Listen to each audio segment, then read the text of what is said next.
노아 때 하나님께서 홍수로 세상을 모두 멸망시키셨습니다. 노아의 가족 8명만 남기셨습니다. 그 세월이 수없이 흘렀습니다. 사람들이 많아지자 사람들은 또다시 한 마음으로 하나님에게 대항합니다. 그래서 곳곳에 흩어져서 살라는 하나님 말씀에 반하여 흩어지지 않으려고 바벨탑을 쌓습니다. 하나님 말씀에 순종함이 진정한 복임에도 불구하고 그 복을 스스로 가로막는 무지몽매한 사람들을 하나님께서는 자신의 계획대로 다시 온 땅에 흩어지게 하셨습니다. 그리고 하나님께서는 모든 사람을 위해 한 사람을 택하시는데 그가 곧 아브라함이었습니다. 이렇게 아브라함을 하나님께서 선택하신 배경과 선택하신 목적의 일부를 지난번 설교 때 살펴보았습니다. 오늘은 선택의 목적에 대하여 좀 더 살펴보도록 하겠습니다. 특히 그리스도인은 아무리 속상하거나 화가 난다고 해서 욕설이나 저주를 받으라는 식으로 말하는 것은 옳지 않습니다. 그런데 이렇게 잘못되고 악한 일이 교회에서도 가끔 일어납니다. 주로 목회자가 그 교회를 떠나는 사람을 향해서 저주받는다라고 말하는 경우가 있습니다. 그러나 교회를 떠나는 사람이 아무리 악하다고 할지라도 목회자는 그렇게 해서는 안 됩니다. 왜냐하면 떠나는 사람에 대해서 이후라도 깨닫고 하나님 앞에 바로 서기를 위해서 기도하는 것이 목회자가 해야 할 일이기 때문입니다. 따라서 교회를 떠나는 일을 향하여 저주를 말하는 목회자는 이미 목회자로서 자격을 잃었습니다. 그는 스스로 목회자임을 포기한 것입니다. 그런데 우리가 여기서 결단코 잊지 말아야 할 중요한 사실이 있습니다. 그것은 목회자가 저주한다 혹은 저주받는다 라는 말을 했다고 해서 그 말을 들은 사람에게 저주가 임하는 것은 아니다 하는 사실입니다. 복과 저주는 하나님께서 자기 뜻과 기준에 따라 주십니다. 목회자가 저주받으라 라고 해서 하나님께서 목회자 말을 듣고 저주의 대상이 아닌 사람에게 저주를 내리는 법이 없습니다. 오히려 하나님께서는 그렇게 잘못된 저주를 말한 목회자를 반드시 벌하실 겁니다. 복도 마찬가지입니다. 함부로 복을 남발하고 자신이 마치 복을 줄 권한을 가진 것처럼 행세해서 돈을 긁어내려는 목회자, 그를 하나님께서는 반드시 벌하실 것입니다. 따라서 오늘 설교에서는 하나님께서 주시는 복과 저주가 근본적으로 무엇을 의미하는지 살펴보려고 합니다. 지난번 설교에서 말씀드린 바대로 하나님께서 아브라함을 선택하신 목적을 알려면 아브라함에게 말씀하신 약속의 내용이 무엇인지를 알아야 합니다. 그래서 우리는 본문의 내용을 살펴보고 있는 중입니다. 1절을 보면 여호와 하나님께서는 아브라함에게 가라 이렇게 명령하셨습니다. 그리고 4절을 보니까 아브라함은 여호와의 말씀대로 갔습니다.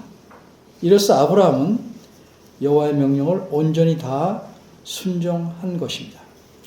이제 행동을 하셔야 할 분은 누굽니까? 아브라함이 아니라 여호와 하나님이십니다. 왜냐하면 여호와께서 아브라함에게 가라 이렇게 명령하시면서 내가 가면 내가 이러이러하겠다라고 말씀하셨기 때문입니다. 우리말 성경에서는 좀 안타깝게 생략되었지만 본문 2절은 그러면으로 시작합니다. 다시 말해서 이 말씀은 내가 내 말을 듣고 가면 내가 이리 하겠다 하는 뜻입니다. 그러면 여호와 하나님은 무엇을 하시겠다고 약속하셨습니까? 몇 가지를 약속하셨는데 우리말에서는 아쉽게도 내가라는 말이 3번밖에 나타나지 않아서 자신이 하겠다는 그 의지, 강조가 조금 덜 드러납니다. 원어에서는 그러나 5번 모두 자신이 반드시 하겠다는 의미로 내가 일일이 하겠다라고 말씀합니다. 하나님께서 이렇게 말씀하셨습니다. 2절과 3절입니다. 그러면 내가 너로 큰 민족을 이루겠다. 내가 네게 복을 주겠다. 내가 내 이름을 크게 할 것이다. 내가 복을 내릴 것이다. 내가 저주할 것이다. 그런데 이 약속들은 아브라함이 살아있을 동안 모두 온전하게 이루어질 내용은 아닙니다. 물론 아브라함도 이 약속의 혜택을 누리겠지만 이 약속들이 온전히 이루어질 때까지는 수많은 세월이 걸릴 수밖에 없습니다. 따라서 하나님께서 이 약속들을 어떻게 이루어 가시며 이 약속이 다 이루어지면 어떤 모양으로 성취될 것인지를 차츰차츰 보여주려고 기록해 나가는 것이 성경의 기록입니다.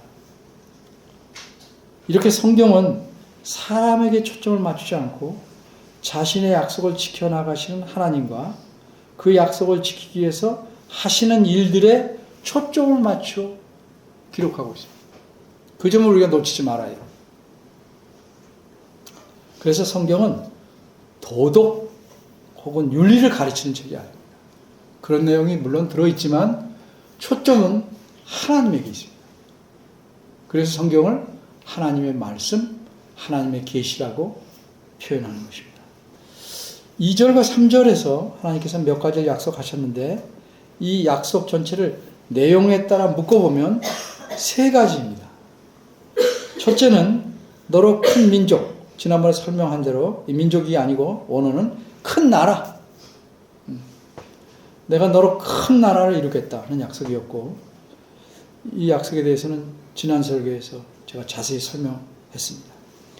그리고 2번째 약속은 내 이름을 크게 하겠다 하는 약속입니다. 3번째 약속은 너로 복의 통로를 삼아서 내가 복을 주겠다. 모든 민족에게 복을 주겠다 하는 약속입니다. 오늘은 2번째와 3번째 약속에 관해 설명하려고 합니다. 근데 2번째 약속은 이해하기가 어렵지 않아서 간단히 설명할 수 있습니다. 그래서 먼저 말씀드리고 3번째 약속에 집중해서 그 다음에 설명하려고 합니다. 2번째 약속인 내 이름을 크게 하겠다 하는 말씀의 뜻은 쉽게 말하면 아브라함을 유명하게 만드시겠다는 뜻입니다. 아브라함은 별 볼 일 없는 사람입니다. 더군다나 가나안 땅으로 이주해온 나그네에 불과합니다. 알려진 인물이 아닙니다. 그런데 이런 아브라함을 유명하게 하시겠다는 겁니다. 이렇게 약속하신 바대로 아브라함은 그의 생전에 이미 주변 민족들 사이에서 유명한 인물이 됩니다. 한 민족 중에 한 사람이 이렇게 말합니다. 내 주여 들으소서 당신은 우리 중 하나님의 방백이십니다. 하나님의 방백이십니다가 먼저 나와요. 강조예요. 당신은 우리들 중에. 방백이란 말 뒤에 설명하겠지만 굉장한 말입니다. 쉬운 말이 아니에요. 간단한 말이 아니에요. 그런데 어떻게 가나안 민족이 이런 호칭을 아브라함에게 대해 쓸 수 있었을까? 그렇게 쓸 수 있게 된 상황을 우리가 문맥을 쭉 살펴서 예를 들어보면 이렇습니다. 그 한 상황이 창세기 14장에 자세히 기록된 사건입니다. 창세기 14장은 매우 자세하게 기록되었어요. 가나안 땅 그 위쪽에는 뭐 옛날엔 다 소수 부족들이 왕들을 세워서 여러 나라들이 있었죠. 근데 가나안 땅 위쪽에 있는 여러 나라의 왕들이 연합해서 가나안 땅 아래쪽에 있는 소돔과 고모라 지역의 여러 왕들을 쳐들어와서 왕들을 전쟁했습니다. 그 결과 쳐들어온 연합군이 크게 승리합니다. 승리하니까 많은 사람을 포로로 잡아갑니다.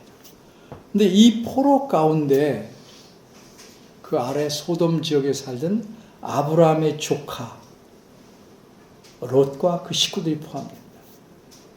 이 소식을 아브라함이 들었습니다. 그래서 집에서 기른 병사들을 데리고 300여 명이 좀 넘는 병사들을 데리고 먼 길을 추적해서 그 몇 나라가 합친 연합군을 기습합니다. 그 승리합니다. 그래서 그는 빼앗겼던 모든 재물과 자기 조카 롯과 그의 식구 또 그의 재물 잡혀간 모든 사람을 모두 되찾아옵니다. 그러자 어떻게 됩니까? 아브라함은 졸지에 가나안과 그 주변 지역에서 유명 인사가 되었습니다. 그러면 이렇게 된 일이 아브라함이 탁월한 전투력과 무력을 숨기고 있다가 발휘하는 것일까? 그렇지 않습니다. 그것은 하나님의 은혜이며 하나님의 절대적인 도우심이었습니다. 이러한 사실은 어떻게 알 수 있는가? 승리하고 돌아오는 아브라함을 맞이한 사람이 있었는데 그 사람은 하나님의 제사장인 멜기세덱이었습니다. 멜기세덱이 이렇게 말합니다. 너의 대적을 내 손에 붙이신 지극히 높으신 하나님을 찬송할지로다. 14장 20절입니다. 그러자 이 말을 듣고 아브라함이 어떻게 했습니까? 멜기세덱의 말에 전적으로 동의하고 인정합니다. 그래서 그가 하나님에게 감사함을 표현하는데 그 사실을 성경은 이렇게 말씀합니다. 아브라함이 그 얻은 것에서 10분의 1 멜기세덱에게 주었더라. 이후로 아브라함은 가나안 지역에서 아무도 무시 못할 유명 인사가 되었습니다. 그래서 가나안 사람도 그를 누구로? 하나님의 방백으로 인정합니다. 여기서 방백이란 글자 그대로 말하면 높이 들린 자예요. 높이 들린 자. 최고의 능력과 권위를 지닌 인물을 뜻합니다. 그러니 하나님의 방백이란 하나님께서 가장 높게 올려서 최고의 능력과 권위를 갖게 하신 인물이다. 이런 뜻이에요. 이렇게 아브라함은 가나안 민족들의 눈에는 대단한 사람으로 보이게 되었습니다. 바꿔 말하면 무슨 뜻입니까? 하나님께서 아브라함을, 무명의 아브라함을, 그 늙은 아브라함을 졸지에 가나안 땅에 유명 인사로 만드시고 자신이 약속하신 대로.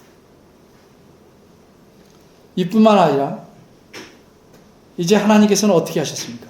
그게 전부가 아니고 아브라함이 죽은 후에 이제는 이 세상 모든 믿는 사람의 조상으로 칭송을 받게 하셨습니다. 그래서 우리의 조상도, 우리의 믿음의 조상이 누굽니까? 아브라함. 그리고 아브라함에게서 누가 나왔습니까? 예수 그리스도가 나오셨습니다. 아브라함에게서 다윗도 나왔어요. 모든 왕들도 아브라함에게서 나왔습니다. 이로써 하나님께서 자신의 약속을 얼마나 신실하게 지키셨는지를 우리가 알 수 있습니다. 이제 본문 마지막 구절인 3절이 세 번째 약속을 말씀한 것인데 특히 3절 후반절에 땅의 모든 민족이 너를 인하여 복을 받을 것이라는 말씀이 나옵니다. 여기서 땅의 모든 민족이란 세상의 모든 사람을 가리키는 겁니다. 그리고 너는 아브라함이고 복은 하나님께서 주시는 복을 가리킵니다. 따라서 이 말씀을 쉽게 말하면 아브라함을 복의 유일한 통로로 삼으시겠다는 말씀입니다. 2절 끝머리 보면 내가 내 이름을 창대케 할 것이다. 너는 복의 근원이 될지라. 근데 근원이란 말이 좀 아쉬운 말이에요. 이 원어는 내가 내 이름을 크게 하리라. 그러면 너는 복일 것이다. 그러면 너는 복일 것이다. 복이리라. 그러니까 이 말씀은 아브라함을 하나님이 주시는 복의 유일한 통로로 삼으시겠다는 말씀이에요. 그러면 이 약속과 연관해서 우리가 세 가지를 생각해 보려고 합니다. 왜 모든 사람에게 하나님의 복이 필요할까? 둘째는 무엇이 모든 사람이 받을 하나님의 복인가? 세 번째, 어떻게 모든 사람이 하나님의 복을 받는가? 첫 번째입니다. 왜 모든 사람에게 하나님의 복이 필요한가? 아마 여러분은 대부분 제가 지금 말씀드리는 일을 겪어본 적이 없을 겁니다. 대부분 그럴 겁니다. 그럴지라도 제가 드리는 말씀 한번 머릿속으로 상상해 보시면 설명에 도움이 될 겁니다. 수십 년 전 제가 학생 때에는 홍수를 막는 시설이 그렇게 잘 갖춰지지 않았습니다. 그래서 큰 비가 오면 어김없이 홍수가 일어나기 일쑤입니다. 한 번은 제가 살던 서울 변두리 지역에 홍수가 났습니다. 지금도 눈에 선합니다. 물이 밀려오는 모습이. 서울의 한강 하류 쪽, 지금의 난지도, 그쪽에 강둑이 무너져서 물이 넘쳐 들어오는데 마치 밀물이 몰려들어도 강물이 밀려와서 지금은 기차역이 이름이 바뀌었는지 모르지만 수색역, 그 당시. 그 기차역을 지나 역의 광장을 지나서 제가 살았던 재래시장 안까지 쳐들어옵니다. 그래서 집이 잠기기 시작합니다. 물론 다 잠기진 않았지만 그래도 꽤 잠겼어요. 며칠 후에 물이 빠져나가고 나니까 집안이 아주 엉망입니다. 집안에 있는 것들이 다 둥둥 뜰 정도로 물이 찼으니까. 자, 여러분, 이런 경우에 그냥 그 집에서 살아도 될까요? 그냥 물론 빠져나가면 빠져나간 채로 살면 될까요? 물론 억지로 살려면 살 수도 있겠습니다. 그런데 그렇게 살면 우리가 알다시피 여러 가지 문제 생기고 심하면 병도 걸립니다. 전염병 이런 것들. 그러니까 거기서 살려면 더러운 것들을 씻고 닦아내고 젖은 것들은 말려서 깨끗이 해야 합니다. 사람들이 다 대부분 그렇게 합니다. 거의 빠짐없이 그렇게 했습니다. 이렇게 홍수로 집안 전체가 엉망이 됐다. 이것처럼 모든 사람이 하나도 예외 없이 엉망이 되었어요. 왜? 하나님의 저주를 받았기 때문이에요. 사람뿐만 아니라 땅 전체도, 짐승들까지도 하나님의 저주를 받았어요. 그 이유는 무엇입니까? 간단히 말하면 사람이 자기를 창조하시고 넘치는 복을 주신 하나님께 반역하려고 마음을 먹고 하나님을 배반하고 의도적으로 하나님 명령에 불순종하였기 때문입니다. 그래서 하나님께서는 이런 반역자를 벌하시려고 저주를 내리신 겁니다. 따라서 그 이후로 사람은 저주받은 삶을 살게 되었습니다. 그러면 이렇게 저주받은 사람의 삶이 갖는 특징이 무엇인지 아십니까? 그것은 계속해서 하나님께 반역하고 하나님 말씀을 무시하고 살아서 자꾸만 하나님의 진노를 쌓아가는 생활을 하는 것입니다. 이게 특징입니다. 그러니까 저주받은 사람은 스스로 그 저주에서 벗어날 능력이나 방법이 전혀 없습니다. 마치 죽을 병에 걸린 사람은 자기 몸 안에 스스로 회복할 힘이 없는 것과 마찬가지입니다. 저주를 받은 사람의 삶이 어느 정도로 심각한 상태인가? 에베소서 2장 1절에서 3절이 잘 설명해 줍니다. 이 구절을 설명하기 전에 우선 구절을 먼저 제가 읽어보겠습니다. 너희의 허물과 죄로 죽었던 너희를 살리셨다. 그때 너희가 그 가운데서 행하여 이 세상 풍속을 좇고 공중의 권세 잡은 자를 따랐으니 곧 지금 불순종의 아들들 가운데서 역사하는 영이라. 전에는 우리도 다 그 가운데서 우리 육체의 욕심을 따라 지내며 육체와 마음에 원하는 것을 하여 다른 이들과 같이 본질상 진노의 자녀이었더니. 이 말씀은 사람이 저주로 인해서 처한 그 심각한 상태가 어떤 건지를 몇 가지 알려줍니다. 첫째는 저주받은 사람은 사는 것 같지만 실상은 죽은 삶을 살고 있다는 사실입니다. 아무리 의시되고 큰소리치고 잘 먹고 잘 사는 것 같아도 그거는 죽은 삶이라는 겁니다. 에베소서 2장 1절에서 보는 바대로 그 사람의 삶은 그의 허물과 죄로 이미 죽어 있다라고 말씀하기 때문입니다. 둘째로 저주받는 사람의 삶이 죽은 삶을 산다. 그렇다고 해서 소극적인 활동이 없는 가만히 지내는 삶이 아니라는 사실입니다. 어디서 알 수 있어요? 에베소 2장 2절입니다. 오히려 그 삶은요, 죽은 삶이지만 적극적인 삶이에요. 이 세상의 풍조와 사탄의 뜻을 따라 사는 삶입니다. 계속 허물과 죄를 지으며 사는 삶이다 하는 의미입니다. 셋째로, 저주받은 사람의 삶은 어떤 삶인가? 하나님의 진노를 불러일으키는 삶입니다. 에베소서 2장 3절에서 알 수 있습니다. 저주받은 사람은요, 하나님을 염두에 두지 않고 삽니다. 무엇만 염두에 둡니까? 무엇만 관심의 대상입니까? 오로지 자기 육체의 욕심과 마음의 욕망을 이루기 위해서만 살아갑니다. 자기 욕심과 욕망을 이루려는 철저히 자기 중심적인 삶을 살아갑니다. 그러니까 하나님의 진노를 받을 수밖에 없습니다. 그러기에 이런 사람들은 멸망할 수밖에 없어요. 그럼 어떻게 해야 됩니까? 그 저주에서 벗어나야 합니다. 그런데 사람이 스스로 저주에서 벗어날 수가 있어요, 없어요? 없습니다. 하나님께서 저주를 풀어주셔야 합니다. 이렇게 하나님께서 사람을 그 저주에서 벗어나게 해주시는 것이 좁은 의미, 소극적 의미에서 복입니다. 하나님의 복. 묶인 사람을 묶어놓은 수감이나 족쇄나 포승을 풀어주는 거지, 일단. 그게 하나님의 복이에요. 따라서 이 저주에서 벗어나기 위해 모든 사람에게 하나님의 복이 반드시 필요한 것입니다. 필요성에 대해서 말씀드렸습니다. 그럼 두 번째, 그럼 모든 사람이 받을 하나님의 복은 무엇인가?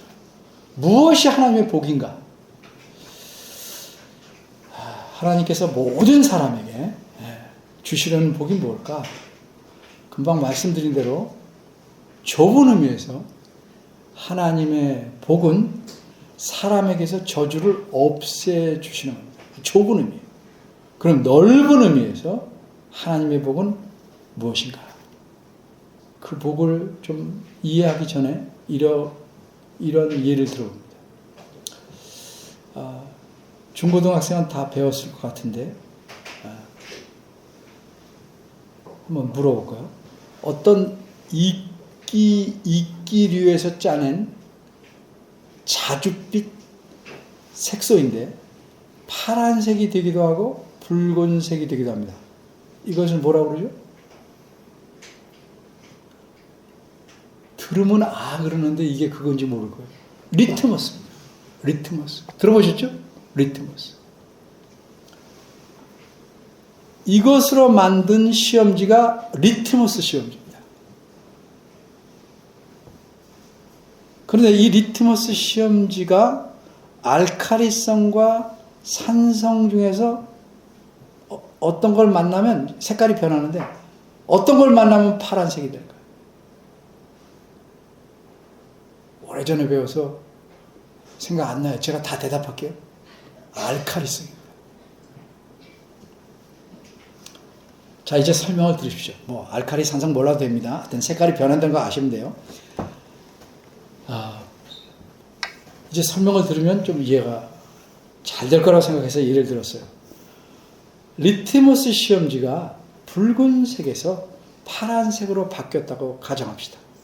그럼 그 과정을 살펴보면 붉은색이 갑자기 순식간에 파란색으로 바뀌는 것이 아니고 먼저 붉은색이 다 빠져나가 없어지고 그 다음에 파란색으로 점점 물들어가는 것입니다. 마찬가지로 사람이 저주받은 상태에 놓여 있으므로 하나님의 복을 누리려면 먼저 저주가 빠져나가야 됩니다. 그 다음에 하나님의 복이 와야 합니다. 그러니까 하나님 저주가 빠져나가는 게 소극적이라면 하나님 복이 오는 게 적극적인 복입니다. 이것은 헌옷을 입고 새 옷을 입는 것 같습니다. 헌옷 위에 새 옷을 입지 않죠. 헌옷을 벗고 새 옷을 입습니다. 그래서 하나님 복은 이렇게 두 가지 과정을 갖고 있다고 말할 수 있어요. 먼저는 저주가 제거되고 그 다음에 복을 주시는 복을 받는 것입니다. 이처럼 좁은 의미 또는 소극적 의미의 복은 먼저 사람에게서 하나님께서 저주를 제거하시는 겁니다. 이렇게 저주를 없애시면 사람은 어떻게 됩니까? 그는 멸망에서 벗어나게 됩니다. 일단 죽은 데서 살아납니다. 새로운 생명을 갖습니다. 교리적인 용어를 사용하면 그는 중생, 즉 거듭난 것입니다. 하지만 아직 사람은 스스로 움직일 힘이 없어요. 그러니까 거듭난 사람은 마치 갓 태어난 아기와 같습니다. 이제 아기가 자라나서 스스로 움직이려면 넓은 의미 또는 적극적 의미의 복이 필요합니다. 그것이 무엇이냐? 하나님께서 자신이 의도하시고 계획하신 좋은 것들을 주시는 겁니다. 예를 들면 아기가 벌거벗고 태어났죠. 그런데 이 아기에게 아기를 입혀주고 먹여주고 돌보아주고 이끌어줌으로써 자라나게 하시는 것. 이게 넓은 의미의 하나님의 복입니다. 이런 복을 받아야 사람은 사람답게 살 수 있고 행복하게 살 수 있습니다. 하나님께서 의도하신 것은 단순히 저주만 제거하는 것이 아니고 하나님 복을 가득 누려서 이런 복된 삶을 이 땅에서부터 살게 하시려는 것입니다. 이런 복을 하나님은 모든 사람에 주시기를 원합니다. 그런데 이 복은 누구나 자동으로 받는 건 아닙니다. 그러면 무엇을 생각해 봐야 됩니까? 세 번째로 어떻게 모든 사람이 하나님의 복을 받는가? 그 방법을 생각해 봐야죠. 본문 3절 후반절은 땅의 모든 민족이 복을 얻을 방법은 뭡니까? 오직 누구를 인하여? 너를 인하여.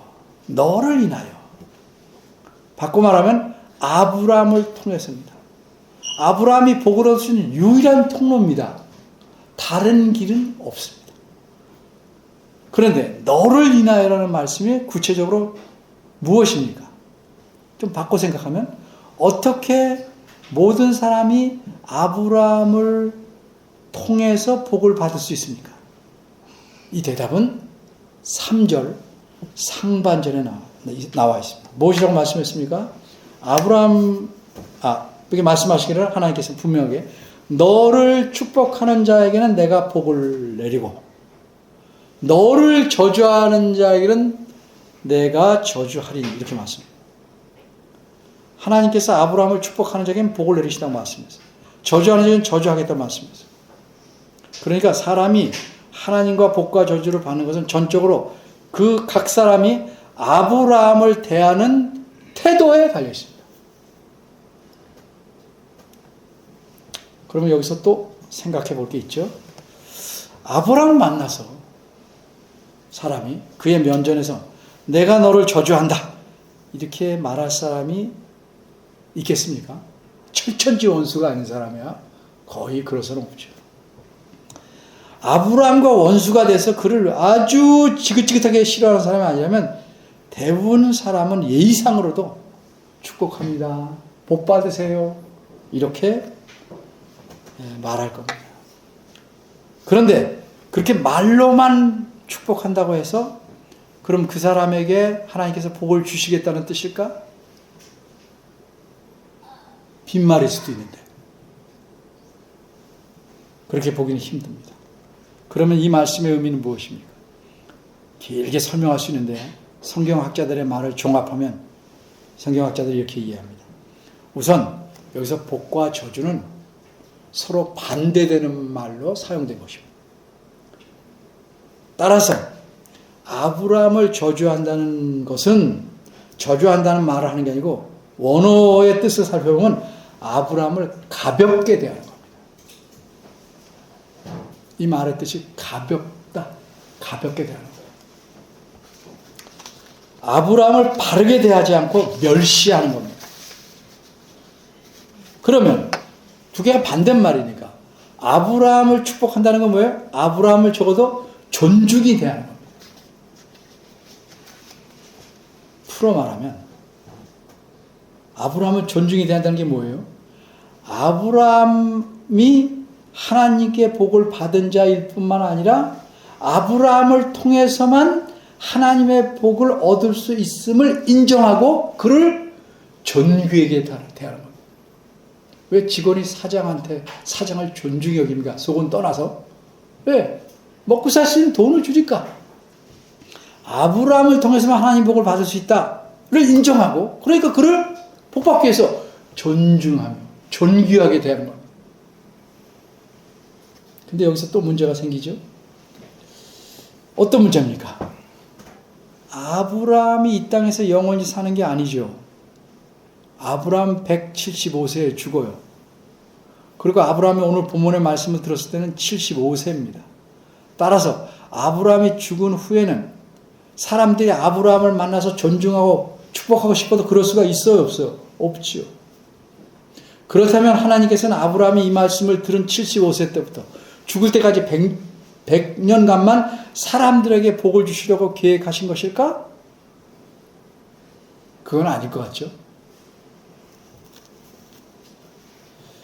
또 다른 문제는 뭐예요? 땅의 모든 민족이 아브라함을 인하여 너를 인하여 복을 받게 하신다고 말씀하셨는데 그렇게 되려면 아브라함이 땅의 모든 민족을 만나려고 온 땅을 돌아다니든지 땅의 모든 민족이 무슨 이슬람교들이 메카 순지 이렇게 순례길을 가듯이 모든 민족들이 아브라함에게 나왔어야 합니다. 근데 성경을 보면 그런 일이 없었어요. 그러면 하나님께서는 실제로는 땅의 모든 민족이 아니고 아브라함이 살던 근처 지역의 인근 사람들만 복을 주시려고 계획하셨던 게 아닐까? 이런 문제를 어떻게 성경에 맞게 합리적으로 해결할 수 있겠습니까? 이 문제 해결은 어디에 달렸냐면 너를 인하여 너는 분명히 아브라함이지만 너를 인하여라고 말할 때 너는 아브라함 한 사람만을 의도하고 계셨을까? 이 질문을 풀어야 돼요. 꼭 아브라함 한 사람만. 후에 하나님께서는 아브라함에게 똑같은 내용의 말씀 이렇게 말씀합니다. 아브라함에게 하신 말씀이요. 내 씨로 말미암아 천하 만민이 복을 얻으리라. 창세기 20장 18절이에요. 그러니까 너로 말미암아는 너 개인이 아니고 내 씨도 포함되는 거네요. 하나님의 의도가. 또 아브라함의 아들인 이삭에게도 하나님이 이렇게 말씀합니다. 내 자손을 인하여 천하 만민이 복을 받으리라. 창세기 26장 4절에. 일단 이 두 말씀을 보면 세상 모든 사람이 하나님 복을 얻는다는 의미는 똑같아요. 10장 3절 후반절에 똑같아요. 하나님께서는 땅의 모든 민족에게 복을 주실 계획이 분명히 있어요. 다만 그 계획을 땅의 모든 민족 혹은 천하 만민이라고 복을 주다고 표현했어요. 차이는 뭐예요? 오늘 본문에서는 너를 인하여, 지금 아브라함 개인에게 말하니까 너를 인하여 말씀했습니다만 후에는 그 의도가 무엇인지를 분명히 말씀하시는 거예요. 아브라함에게는 내 씨를 인하여, 이삭에게는 내 자손을 인하여 이렇게 말씀합니다. 그럼 이것은 하나님께서 자신의 계획을 복 주실 천하 만민을 땅의 모든 민족을 복 주실 계획을 실천하는 방법을 바꾸신 겁니까? 그렇지 않습니다. 하나님께서는 아브라함을 이 땅에서 영원히 죽지 않게 하시려고 계획하지 않았습니다. 또 아브라함으로 이 세상 모든 것을 다 돌아다니면서 땅의 모든 민족을 만나게 하시려고도 계획하시지 않았습니다. 그런데도 하나님께서는 아브라함에게 땅의 모든 민족이 너를 인하여 복을 주겠다 말씀하셨어요. 어떻게 이런 말이 가능해요? 하나님의 의도는 너를 인하여라는 말에는 뒤에서 드러났듯이 아브라함은 물론이고 그에게서 나오는 자손을 포함하고 계셨기 때문에 어째서 이게 가능합니까? 한마디로 말하면 하나님께서는 사람에게 세우는 언약, 즉 하나님의 언약이 가지는 특성 때문에 그렇게 표현하시는 겁니다.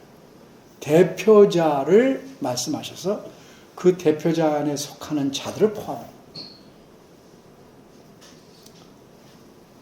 이 특성은 하나님께서 어떤 개인과 언약을 맺으시면 그의 후손까지도 포함하는 것입니다. 따라서 오늘 본문에서 너는 아브라함 한 사람이 아니고 아브라함과 그를 이어 하나님과 언약을 맺는 대표자들을 뜻하는 것입니다.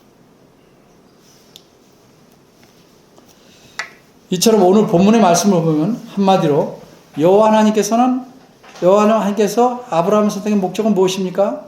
아브라함을 복의 통로로 삼아서 그뿐만 아니라 세상 모든 사람에게 복을 주시려는 겁니다. 이게 아브라함을 선택한 목적입니다. 다시 말해서 하나님께서는 자신의 복을 아브라함과 그의 자손을 통해서 세상 모든 사람에게 주시겠다는 것입니다. 그런데 역사적으로 볼 때 아브라함이나 이삭과 야곱 심지어 다윗까지도 그 누구도 천하 만민에게 하나님의 복을 가져다는 인물이 없습니다. 그러면 궁극적으로 땅의 모든 민족 천하 만민에게 하나님의 복을 가져다 줄 아브라함의 자손은 누굴까? 그가 누군지 신약 성경을 기록한 분들은 모두 알았습니다. 예를 들면 그래서 마태복음에서 뭐라고 그랬어요? 그 자손을 소개하는 걸로 이렇게 시작합니다. 아브라함과 다윗의 자손 예수 그리스도의 세계라. 그 자손이 누구신지를 더욱 분명하게 알려준 말씀이 또 있어요. 갈라디아 3장 16절. 이 약속들은 아브라함과 그 자손에게 말씀하신 것인데 이렇게 얘기해요. 여럿을 가리켜 그 자손들이라 하지 아니하시고 오직 하나를 가리켜 내 씨, 우리말은 자손, 내 씨라고 하셨으니 곧 그리스도라 이렇게 말씀합니다. 이어서 갈라디아 3장 26절 29절에서는 하나님께서 어떻게 그리스도를 통하여 오직 그리스도만을 통하여 천하 만민에게 복을 주시고 그 복이 무엇인지를 명확하게 알려주십니다. 뭐라고 말씀하셨어요? 너희가 다 믿음으로 말미암아 그리스도 예수 안에서 하나님의 아들이 되었으니 너희가 그리스도께 속한 자면 곧 아브라함의 자손이요 약속대로 유업을 이을 자이라. 여기서 우리가 분명히 알 수 있는 사실은 무엇입니까? 그것은 하나님의 계획이에요. 하나님께서 천하 만민에게 주시려는 복은 한마디로 뭐냐? 하나님의 아들로 삼는 거예요. 하나님의 아들이면 하나님이 어떻게 하시겠어요? 모든 걸 책임지시는 거예요. 그래서 모든 사람을 하나님의 아들로 삼으시려는 거예요. 그게 하나님의 계획이에요. 다른 말로 우리 그걸 구원이라고도 말할 수 있지만 갈라디아 말씀을 따서 그 표현을 쓰자면 하나님의 아들로 삼. 그리고 이 일은 사람이 예수 그리스도에 대해서 어떤 태도를 취하느냐, 다시 말해서 예수님을 그리스도로 믿느냐 아니냐에 따라 결정되는 거예요. 그로써 복과 저주가 결정되는 거예요. 다른 길은 없어요. 이제 분명해진 사실은 뭐예요? 우리는 어떻게? 하나님의 은혜로 그리스도에게 속하여 하나님의 자녀가 되었어요. 그러므로 우리는 이미 하나님의 복을 넉넉히 넘치게 충분하게 받은 자입니다. 우리가 하나님의 자녀가 된 이상 하나님께서는 이 땅과 이 영원한 세상에 이르도록 우리의 모든 것을 책임지시고 우리와 함께 하십니다. 이것이 지상 최상의 복입니다. 제가 지난번에 말씀드렸죠. 주 안에서 항상 기뻐하라. 왜 그럴 수 있다고요? 우리가 그리스도 안에 있음을 어떤 상황이 와도 기뻐할 수밖에 없으니까. 근데 사람들이 이런 복을 잘 알지 못해서 다른 여러 가지 찌질한 복에 목을 메고 졸라대는 겁니다. 이뿐만 아니라 우리가 누리는 복이 어떤 것인지 모르기 때문에 그 복의 크기와 깊이 이걸 모르니까 저주받은 자들이 추구하는 것들을 부지런히 쫓아가면서 무엇인가 좋은 걸 나도 얻어보려고 합니다. 왜 그래요? 우리에게 주신 하나님 복이 무엇인지도 모르기 때문에. 또 다른 사람이 나를 향해 내뱉은 저주의 말들을 듣고 저주받을까? 겁을 왜 먹어요? 기분은 나쁘지만 겁먹을 필요 없어요. 모든 사람이 우리를 저주한다고 해도 우리는 움츠려들 필요가 없어요. 우리는 하나님께서 아주 오래전에 아브라함에게 약속하신 복을 이미 받고 살아가는 사람들입니다. 우리는 이미 하나님의 자녀입니다. 하나님 말씀을 제대로 우리가 알지 못해서 남이 하는 말들 그걸 듣고 싫고 기분 나쁠지라도 기죽거나 염려할 필요 없어요. 누가 내게 저주받으라고 한다고 해서 내가 저주받는 거 아니에요. 나는 이미 하나님의 복을 누리고 사는 사람입니다. 모든 저주는 이미 내게서 사라졌어요. 저주의 쇠사슬은 다 끊어졌어요. 그래서 우리는 기쁘고 힘있게 당당하게 감사하며 하나님의 자녀로 살아가는 거예요. 그리고 하나님은 자기 자녀는 우리를 사랑하십니다. 끝까지 사랑하십니다. 그래서 하나님의 자녀가 된 모든 사람에게는 모든 일들이 어떻게 돼요? 하나님의 섭리로 합력하여 뭐를 이루어요? 선을 이루어요. 얼마나 감사한 말씀. 끝을 모르니까 두려워합니다. 과정은 꼬불꼬불하고 내가 원하는 데 되지 않는다 할지라도 모두들이 합력해서 선을 이룹니다. 그러니 저주에 대한 두려움을 내던지고 정말 하나님의 복을 받은 자녀로 살아가고 있음을 항상 감사하며 성숙해가는 여러분이 되시기를 바랍니다. 기도하겠습니다. 은혜로 저희들을 자녀 삼으신 하나님, 그 은혜 잊지 않게 하시고 그 은혜로 인해 하나님을 더욱 사모하게 하시고 하나님을 찬송하게 하시며 감사가 우리 마음에 끊이지 않고 넘칠 수 있도록 이끌어 주옵소서. 예수님 이름으로 기도합니다. 아멘.